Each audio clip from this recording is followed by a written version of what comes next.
आप देख रहे हैं एसएनसी आवाज सैफी अब्बास के साथ। नमस्कार, एसएनसी आवाज में एक बार फिर आपका स्वागत है। सिंगरौली जिले में आखिर बेरोजगार युवक कब तक धक्के खाएंगे, कब तक उन्हें छला जाएगा। और जब वो कंपनियों में काम मांगने के लिए जाते हैं तो वहां पर दलाल उनसे पैसे की मांग करते हैं। ऐसे एक मामला सामने आया है जिसमें दिवाकर पटेल से 70,000 रुपए की मांग की गई। सबसे पहले तो उन्हें एक दूसरी कंपनी में काम करने वाले ड्राइवर ने बताया कि जेस्को कंपनी में आप काम करने के लिए जा सकते हो। वहां उन्हें काम भी मिला, 12 दिन उन्होंने काम किया। लेकिन उसके बाद वहां काम करने वाले एक व्यक्ति ने कहा कि जिस नेता के माध्यम से आपको रखवाया गया है, पहले आप उनसे मिलिए और उनसे मिलने के बाद ही यहाँ दोबारा आपको काम पे रखा जा सकता है। आप ये सोचिए कि दिवाकर जब 10-12 दिन काम कर लिए थे तो वो एक एक दिन गिन रहे थे। उन्हें ऐसा लगा कि महीना पूरा होने के बाद अब उन्हें पैसा मिलेगा। वो काफ़ी दिन से बेरोजगार हैं और परिवार फाकों के दिन गुजारने के लिए मजबूर था। ऐसे में उन्हें पैसा मिलने के बजाय खुद उनसे ही पैसे की मांग रख ली गई। और जिस ड्राइवर के माध्यम से वो इस कंपनी में आए थे, उन्होंने कहा कि जिस नेता ने तुम्हें रखवाया है उसे 70,000 रुपये चाहिए। जब ये 70,000 रुपये दोगे तब तुम काम पर जा सकते हो। ऐसे में दिवाकर कई बार उस कंपनी में गए, उन्होंने विनती किया और कहा कि जब वो 10-12 दिन काम कर चुके हैं तो अब उन्हें क्यों निकाला जा रहा है। लेकिन उन्हें बाहर का रास्ता दिखा दिया गया। ऐसे में भटकते हुए वो फरियाद लेकर हमारे पास आए। हमें तो यकीन नहीं हुआ कि कोई कंपनी किसी को 10-12 दिन रखकर उन्हें इस तरह से बाहर का रास्ता दिखा देगी। ऐसे में कंपनी से जुड़े हुए दिनेश से हमारी बात हुई। उस ऑडियो क्लिप्स को भी हम आपको सुनाना चाहेंगे। वो जिस तरीके से कह रहे हैं कि हमें तो बेरोजगार युवक की किसी वजूद से मतलब नहीं है, हमें तो सिर्फ इससे मतलब है कि जिस नेता के माध्यम से वो आए हैं, जिनका कोटा है, वो चाहे किसे ही रखवाए, किसे ही निकलवाए, हमें तो सिर्फ उस कोटे को पूरा करना है। ऐसे में क्या सिंगरौली के बेरोजगार युवकों का क्या वाकई में कोई वजूद नहीं है? और क्या उनके पास पैसा होता तो क्या वो इस तरह से धक्के खा रहे होते?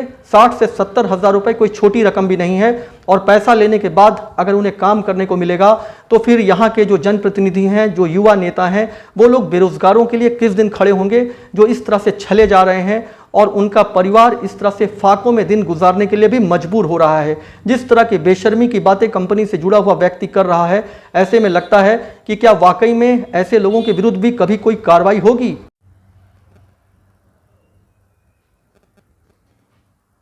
दिवाकर, क्या हो गया था? हम कैलाश नाथ साकेत ड्राइवर से बात किए तो वो ड्यूटी हमको रखवाए जेस्को कंपनी में और पैसे की लेन देन बात नहीं किए थे कि कितना लेना है। और जब हम 10 दिन ड्यूटी किए तब वो बोले कि आपको नेता द्वारा रखाया गया है, आपको 70,000 देना है, आप नहीं देंगे ड्यूटी बंद करवा दी जाएगी।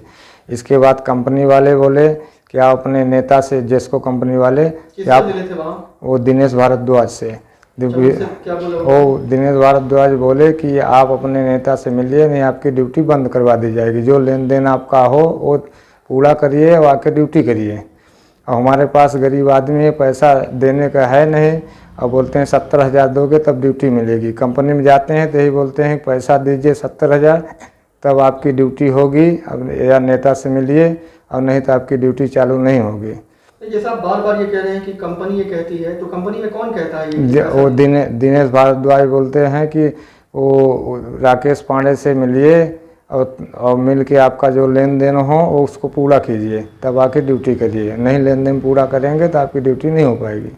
अच्छा, आपने वहाँ पर 10-12 दिन काम भी किया जी, और उसके बाद आपको बाहर का रास्ता दिखा दिया गया कि आपने अब तक पैसा नहीं दिया है, इसलिए आपको काम पर नहीं रखा गया। और आज तक हम कई बार कंपनी में गए, कम से कम 10-20 बार यही बात बोलते हैं कि आप नेता के लेन देन में नहीं किए, इसके लिए आपको नहीं रखा गया। हमें तो दिवाकर की बात पर यकीन नहीं हुआ कि उसे 10-12 दिन काम करके सिर्फ इसलिए निकाल दिया गया कि उसने पैसा नहीं दिया। ऐसे में हमने जेस्को कंपनी में काम करने वाले दिनेश भारद्वाज से बात किया। उनकी बात सुनकर आप भी हैरान हो जाएंगे। वो खुलेआम कह रहे हैं कि हमें बेरोजगार युवक से कोई मतलब नहीं है, उसका तो कोई वजूद ही नहीं है, हमें तो जो नेताओं का कोटा है उससे मतलब है। अब नेता कितना पैसा मांग रहे हैं हम नहीं जानते हैं। अगर वो पैसा मांग रहे हैं या जो भी कर रहे हैं, जब वो कहेंगे तब हम रखेंगे।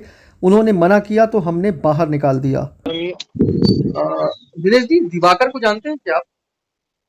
दिवाकर नहीं। आप क्या काम कर रहा था? 15 दिन काम किया, फिर ये उसकी ड्यूटी, फिर उसकी ड्यूटी नहीं, 15 दिन दिया, 2-3 दिन किया। अच्छा, तो क्यों ड्यूटी बंद कर दी है, वही समझ में नहीं आया। जो लगवाया था वो बंद करवा दिया। आप ये बताइए, तो आप तो कंपनी से जुड़े हुए हैं ना, तो जी। जब आप एक बार किसी को रख ले रहे हैं जी, तो क्या किसी के कहने से बंद कर देंगे? तो जिसके कहने से रखेंगे उसके कहने से बंद कर देंगे। तो मतलब बेरोजगार का अपना कोई वजूद नहीं है क्या? वो तो भैया आप बताएंगे क्या वजूद है, बताइए। अरे यार, वो बेरोजगार है, वो आपके यहाँ तो काम के ठीक है, लिए तो वजूद बताइए ना। वजूद का कोई एक्सपेरिमेंट तो होता होगा ना, परिभाषा। हाँ है, क्यों क्यों नहीं है? हाँ बताइए।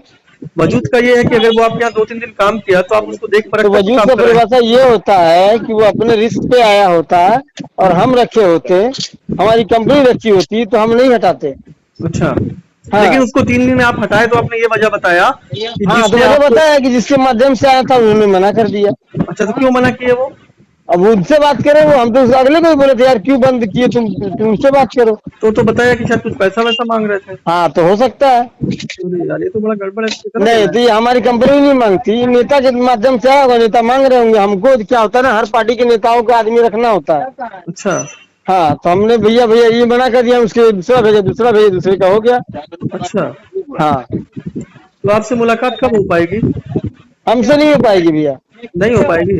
होगी तो सिर्फ जीएस में ही होगी, सुबह 8 बजे से रात के 10 बजे तक। मैं ठीक है, किसी चैनल से बोले तो क्या, मिलकर जो रहूंगा। बयान हम दिए वो एकदम सटीक दिए हैं। अब अब आपसे किसी भी चैनल से बात करो, आप बात कीजिए, जहाँ बात करना वहाँ बोलिए। सुनिए भैया ना। इन्होंने ये आए थे नेता के माध्यम से, तो उनसे बात करें ना। कोई बात नहीं है, उन्होंने बस क्यों मना कर दिया सुनिए ना।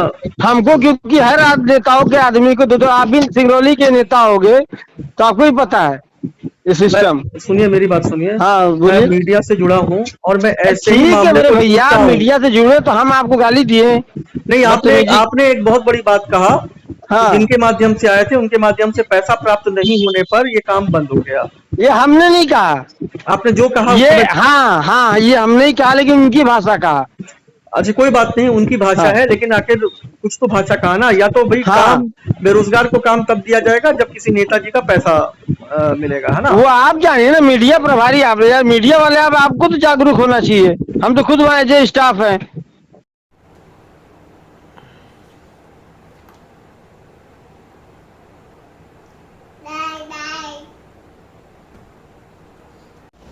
जैसको कंपनी में हमारे हस्बैंड काम कर रहे हैं, बेकार दिया गया है। पैसा की वजह से 70,000 कहाँ पाए।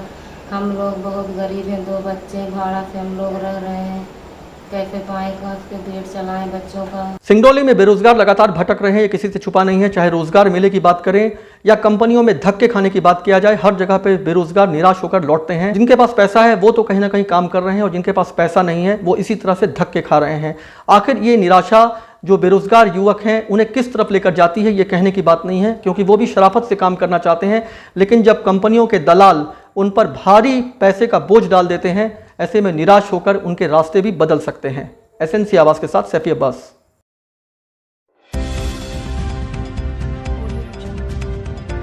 आप देख रहे हैं एसएनसी आवाज सैफी अब्बास के साथ।